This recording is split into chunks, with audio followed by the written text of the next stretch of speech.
Hi, this is Ike from Groovy Entertainment. Today we got another book to read for you. Today's book is Robin Hood from 1989. So let's get started.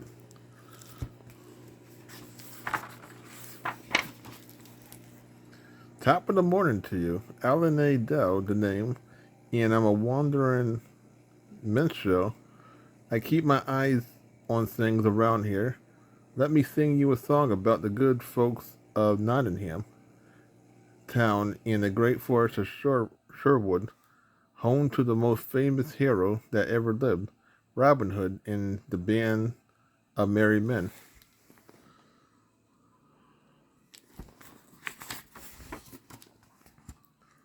Listen carefully now. The big brown bear named is Little John, and the sly fox by his side.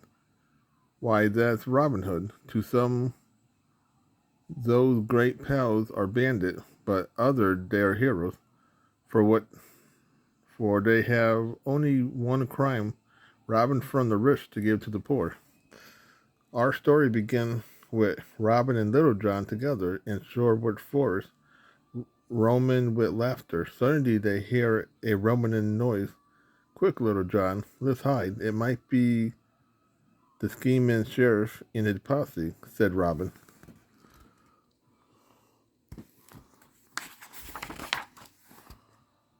The two friends were astonished to see a magnificent golden carriage passing through the clearing.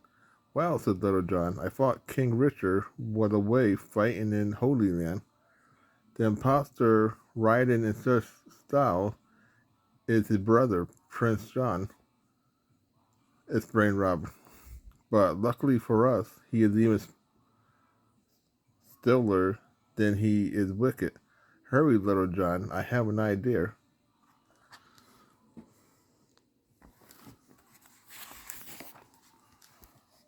Robin and Little John darted behind some trees and reappeared moments later, gallantly dressed as gypsy women.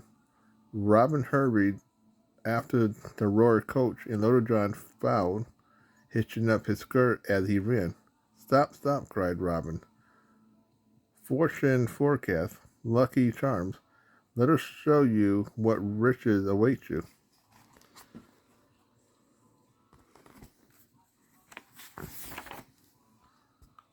Inside the royal coach, Prince John was admiring his reflection. Oh, sir, how regal you look, admired Sir Hiss, the snake. Yes, Hiss, beneath such a jewel of my noble head, began the prince, is even more noble than King Richard, interrupting Sir Hiss. Silence, silly shepherd, commanded Prince John. Never speak my brother's name. You will hiss no more today. And with that, the wiggling reptile found himself locked in his basket.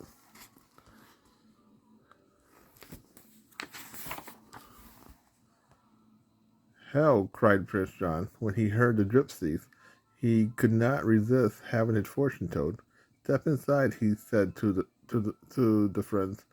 His suspect a trick, and hissed louder than ever when Robin stepped inside the coach. But Prince gazed lovelassly in the crystal ball. He did not notice the stack of gold Robin put away from his.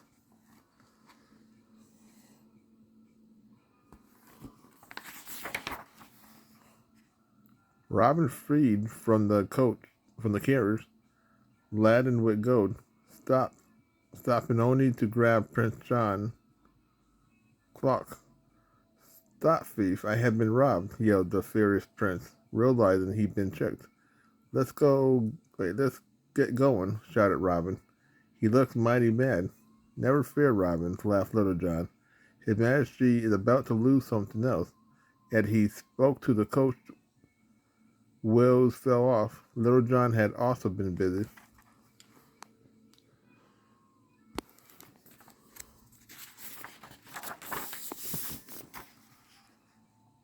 When he returned to the castle, Prince John was beside himself with rage.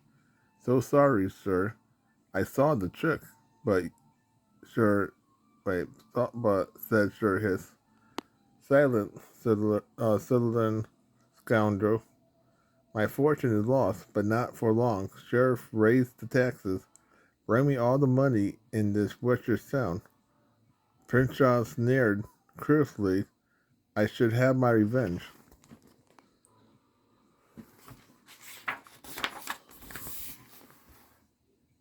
That very day, in another part of town, it was little Skippy Bunny's birthday. His sister had saved all year long to give him a shiny new gold coin. Happy birthday, Skip, came a gruffy voice suddenly from the doorway. The wicked sheriff of Nottingham had came to call. Surely such a greeting deserve a little something in return, said the sheriff to the astonished Bunny as he snatched the coin. Then he was gone, slamming the door behind him. Skippy took one look at the empty box and began to cry.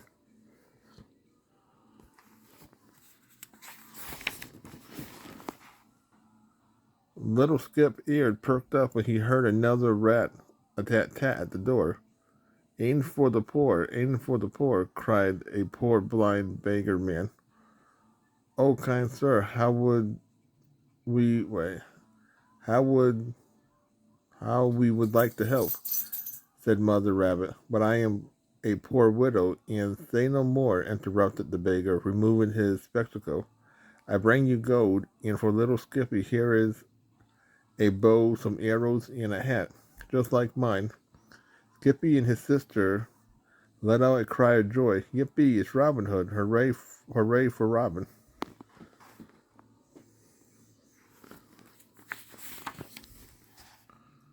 The sheriff was still busy collecting taxes. His nose went so long he could sniff out gold coins no matter where they was hidden. He burst into the blacksmith house. Okay, Smitty, hand over the loot, he said, pulling on the poor hound plaster cast. Oopsie daisy. When the sheriff tipped up the blacksmith cast, several gold coins chattered to the floor. The sheriff whipped them away at Tassus.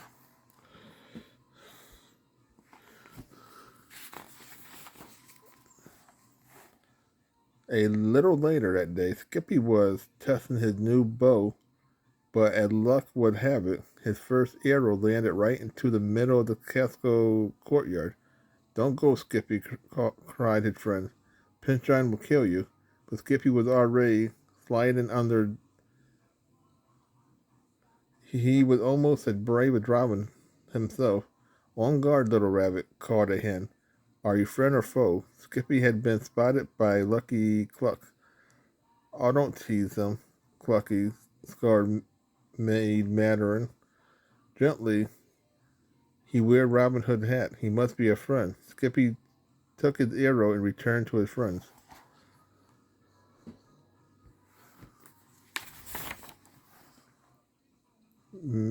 Maid Marian and Lady Cluck, her lady-in-waiting, shared a special secret. Once inside the castle, Marian unfolded a picture of her beloved Robin Hood. Oh, Clucky, if only Robin and I could marry, but with King Richard away, it's quite impossible, said Maid Marian, sighing. Do you think he had forgotten me? Why, no, my lady, resumed Lady Cluck. Robin could never forget you. And one day, very soon, he will return to marry you.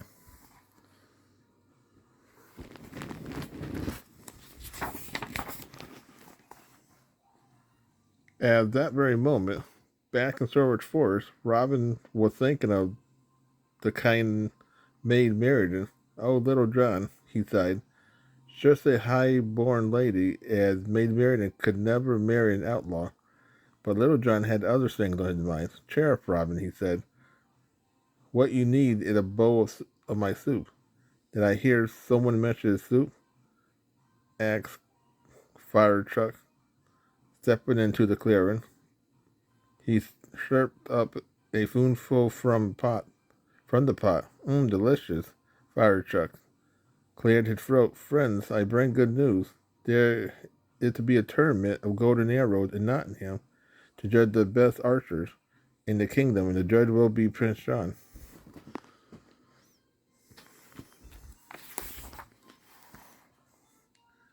The great day had come at last. What a tournament it would be! Archers from all over England began to gather in Nottingham. Soon there was such a crowd that some climbed into the tree for a better view. The fanfare sounded, and the drums rolled. Soon the tournament of the Golden Arrow would begin, and as for prize, it would be a kiss from the lady Maid Marian.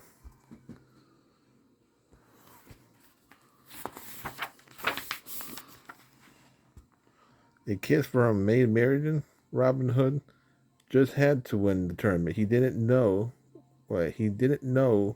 that clever Prince John had devised the tournament as a trap. Robin Hood and Little John put the finishing touches on their disguises. Well, I swear, Robin, said Little John, not even your own mother would know you just like this. You don't look so bad yourself, Little John, replied Robin. Whoops, sorry, my lord. I meant to say, sure, Duke of...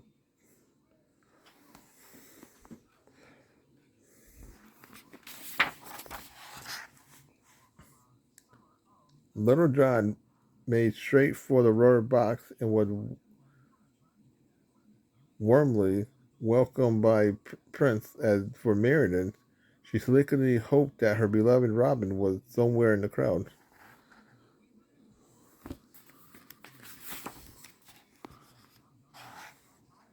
But sly old Hiss smelt a rat.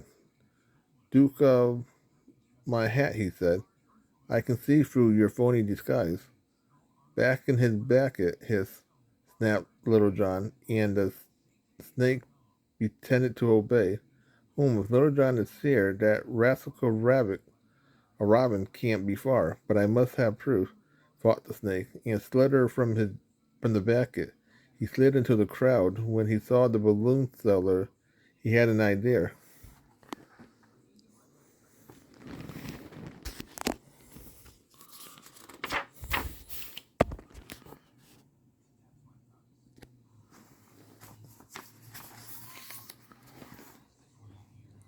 Quick as a flash, Hiss leaped into a balloon, and suddenly the curious reptile could fly.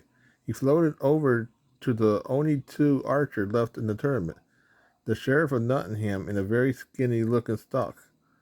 Of course it must be him, thought Hiss. No one but that rascal Robin Hood had such skills with a bow. I must warn Prince John. And off Hiss floated just as quickly as he could.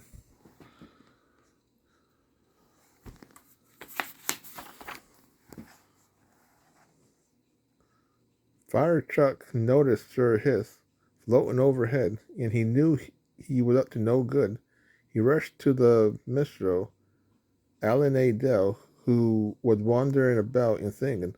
Quick, Alan, we must use your lute to stop Sir Hiss, cried Friar.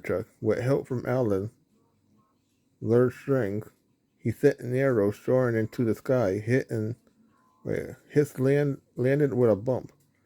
The flyer placed Sir Hiss onto a barrel and closed the lid. Stop, scoundrel!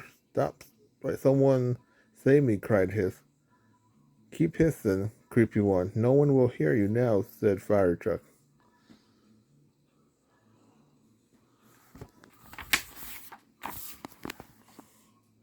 The tournament was nearly over, and the prize was almost Robin. But the sheriff had another idea. Robin's arrow speed through the air, but Nutties, the sheriff's sneaky accomplice, moved the target. Robin, seeing the trick, dispatched a second arrow to redirect the first. The arrow whistled through the air, then hit the target. Dang, a perfect bullseye. Bravo, bravo, cried Maid Marian, overjoyed, for she knew the stork must be no other than Robin Hood himself.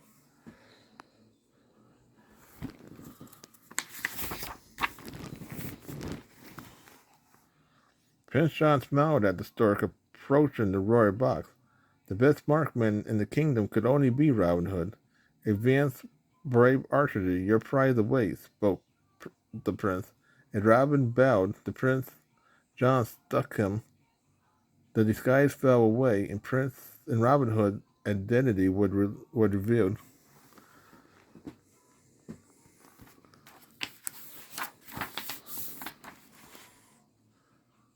"Guards, seize the outlaw!" shouted Prince John. "He should hang this very day." "Have mercy, Prince John!" cried Maid Marian. The sheriff laughed at the guard tied up Robin Hood. "Ha ha, so you thought you had fooled us, but there is justice for traitors. Justice will only be done when King Richard returns," replied the courteous Robin. "Long live King Richard."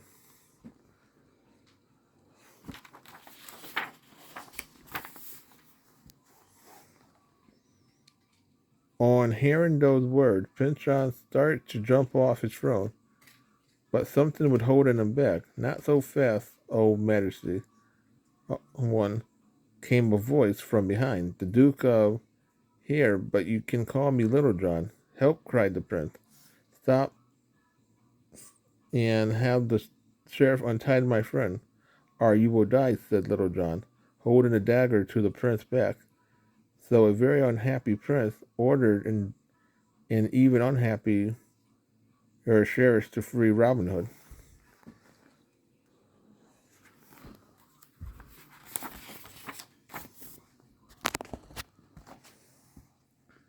Robin Hood was free, but he was still in great danger. A hardened pack of fierce guard was speeding towards them. "On guard!" cried Robin Hood. The thought of Maid Marian gave him new strength. He placed his sword, and with a maiden skill, he fought off the attackers single-handed.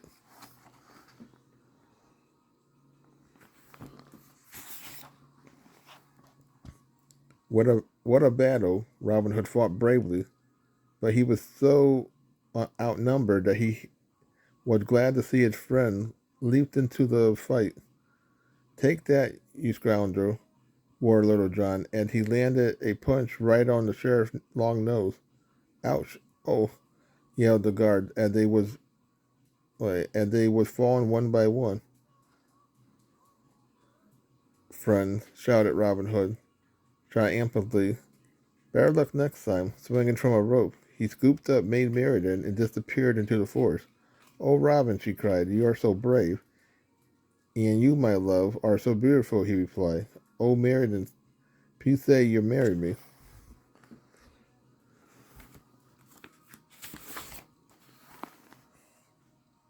Robin Hood and Maid Marian escaped into Sherwood Forest. When they joined Robin Hood's band of merry men in celebration, they played music and danced long into the night, and they sung this song: "Even in the land where bad had conquered good, there's always a hero, and his name is Robin Hood. And even in the city where the sun never shines, a Marian, oh so pretty, will bring back happy times. For love conquers all, even sadness and pain. Yes, love conquers all, and keep away the rain."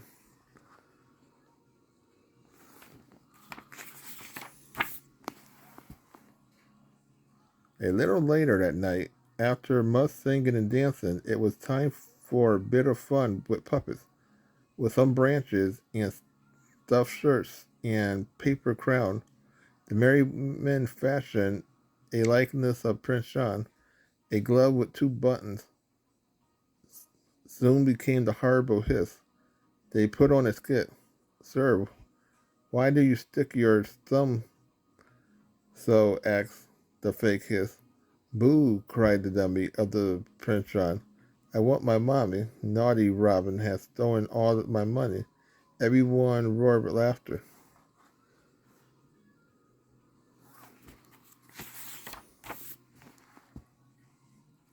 Back at the castle, Hiss was in big trouble. "This will teach you not to be there when I need you," yelled Prince John, squeezing the snake and strangling hold. Hiss began to turn green. "Your Majesty would be wise not to kill the snake. He may yet be useful," said the sheriff. "And anyway, I know how to make you very happy indeed. Taxes, lovely taxes. Let's raise the taxes.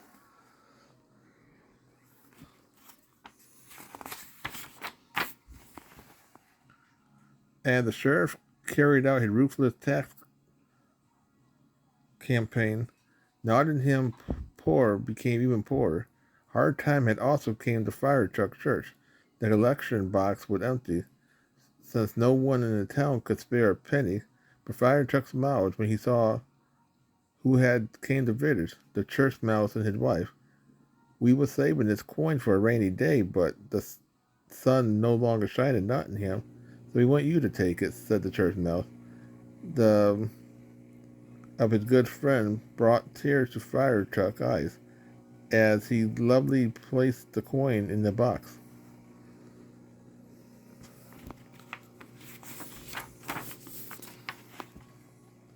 Before long, Friar felt a tap on his shoulder. Okay, Tuck, I had come to collect your taxes, a voice growled, and pushed it right past Friar Chuck. The sheriff seized the collection box and gave it just a shake. The coin fell out. Just as I thought, said the sheriff.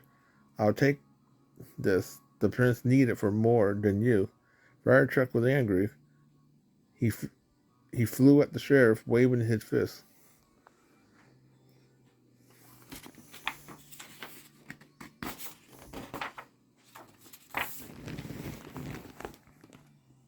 The sheriff took prisoner and thrown Friar Chuck in prison that very night. The flyer could only be found chained to a wall in the castle dungeon. His unfortunate cell companion, Grandpa Owl, had been in prison because he had no money to give Prince John. If this goes on, said Grandpa Owl, soon all Nottingham will be in prison, except, replied Friar Chuck, there would be no one left to pay taxes, and the prince will have to free innocent subjects like you and me, interrupted the owl. Free us? You are joking, my good brother.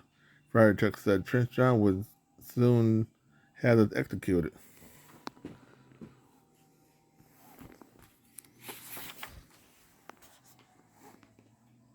Even as they spoke, Prince John and Sir Hiss were gazing out of the castle window at the sheriff, who was preparing for the gallows.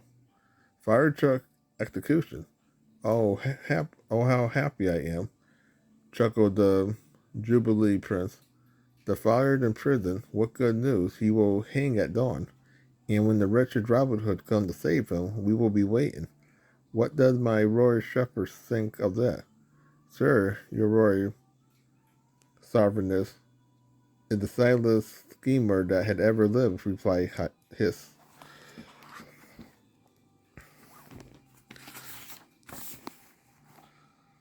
News traveled fast in Sir Forest. It was not long before Robin heard about Friar Chuck. He quickly disguised himself as a blind beggar and went directly to the castle. As he approached, a royal guard took aim. "Halt, who goes there?" squeaked the guard, giving Robin Hood a poke with his bow. Not even Robin Hood himself could get a past Mia and live. Aim for the poor, cried Robin. I'm just a poor blind man.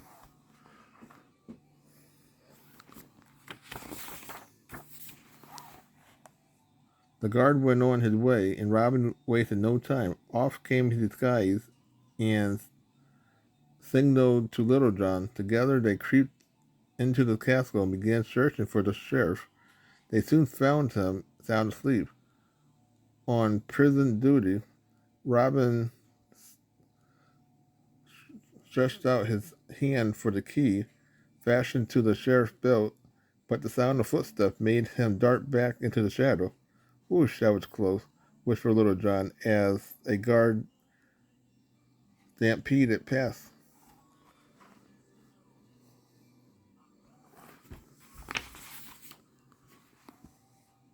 Little John jumped the guard from behind, and in no time at all he had them both tossed up like turkeys at Christmas time. Here, catch, whispered Robin. He threw the key to his friend. Set the prisoner free while I take care of the royal treasure.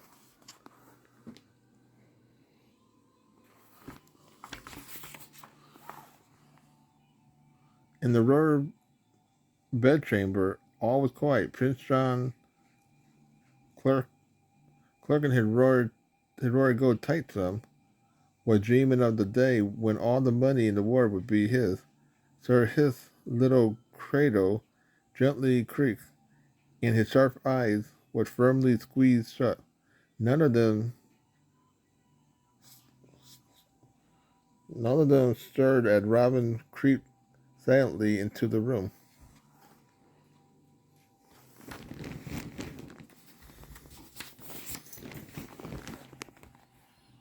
Meanwhile, down in the dungeon, Little John unlocked the cell. Cock-a-doodle, whispered Alan O'Dell.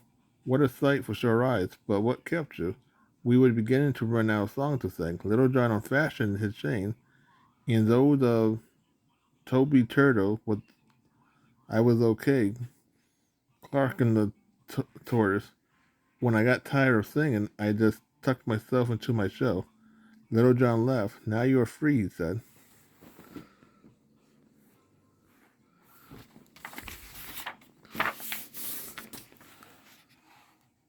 As Little John continued freezing the prisoner, he was greeted by all with cries of joy. Let me shake your hand, kind sir, chirping a small bird with a fluffy white beard. But there was no one happier than Friar Chuck. He had been in any hurry to go to heaven.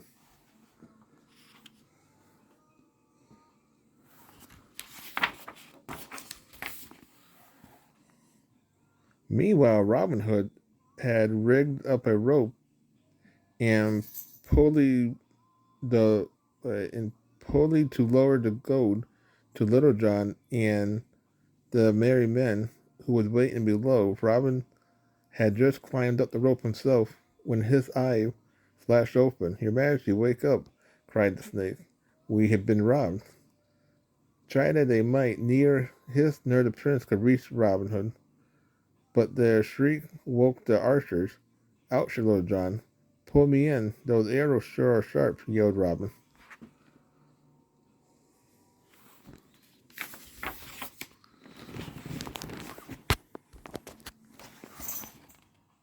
With a whoosh of the rope, Robin landed safely in Little John's arm. But the friend was so in danger. Quick, said Robin. Grab the gold and run. I'll take care of the sheriff. The Friar and Little John wasted no time. Together with the newly freed prisoners, they ran for the drawbridge.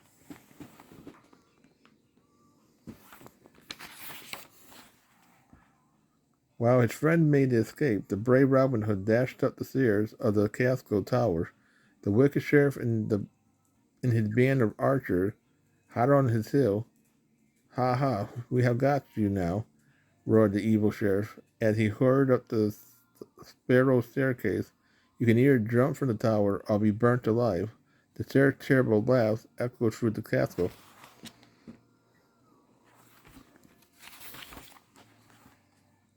The prisoner climbed into a cart to speed their escape. All aboard, full speed ahead, cried Little John, pulling the cart while Friar took first. The rookily cart, piled high with gold, sped across the drawbridge and onto the safety of Shorewood Forest. Robin Hood, after including the sheriff, leaped from the castle wall into the moat. Under a hail of arrows, he stormed across and escaped into the forest too. The wicked Prince John plot was formed.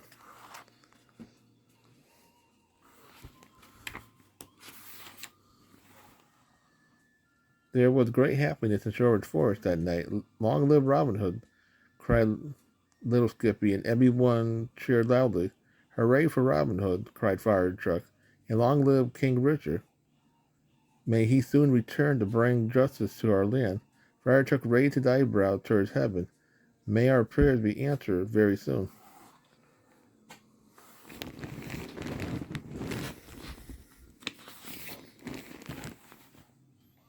The friar prayer was soon answered. A few days later, all the bells in England were ringing to announce the return of King Richard. Tuck had a very important task. He was to ask if Robin Hood could marry the king's niece, the lovely maid Marian. What, cried King Richard, when he heard the friar request an outlaw for an in-law? The very idea, yet I had heard such good things about Robin Hood. My answer must be yes. Decker couldn't wait to tell his friend the good news.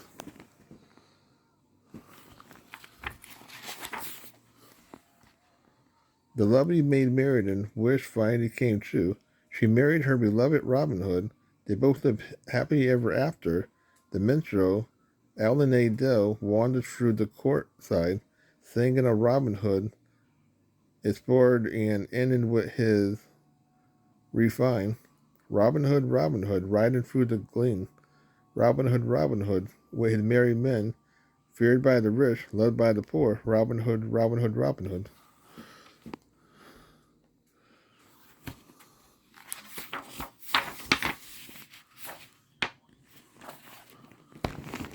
So that was Robin Hood from 1989. If you like, subscribe, share, and comment. Have a groovy day. We'll have another video coming out real soon.